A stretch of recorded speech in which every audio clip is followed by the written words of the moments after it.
Hello，大家好，九龍就係 Jason 啊！我今日嚟到係龍柏花園位於何文田山嘅，就介紹一個係靚裝嘅單位，基本上係可以即買即住。咁嗰個實用係687尺嘅，我即刻睇下。睇嗰啲單位啦，基本上真係唔使點執啊，非常之係完整嘅裝修。入到嚟呢個位置啦，先係有一個係半開放式嘅廚房。咁佢原先呢個位置咧都係廚房嚟嘅，咁佢就拆咗道門，就都裝修好靚嘅。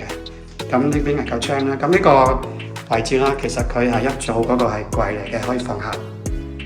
聽過嚟啦，就係嗰個直廳嚟嘅，佢嗰個裝修好完整啦，啲牆嘅位置啦都係好花足心機，有啲嘅美式嗰個係感覺嘅，咁就一個木嘅地板啦，就係襯一個白色，非常之係和暖嘅。咁呢個嘅客飯廳頭先讀過都有220尺嘅。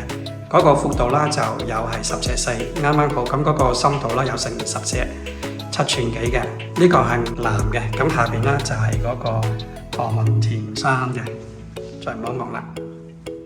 個原則係兩房套嘅，做咗少少嘅改動。嗱，呢個咧就係嗰個套房嚟嘅，咁可以做一個主人房啦。咁都幾大嘅，有160尺。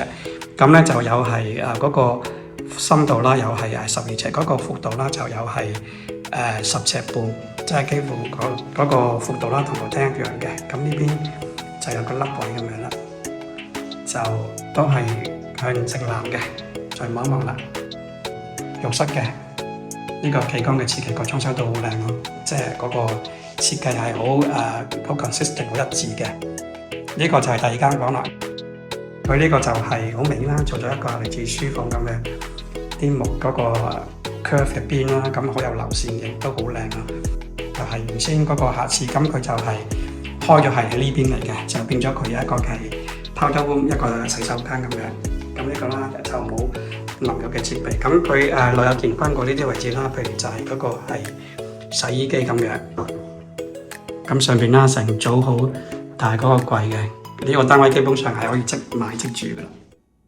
呢個單位靚裝向正南，仲連一個車位嘅，大家興趣想上嚟睇就隨時歡迎追蹤 check，下次見。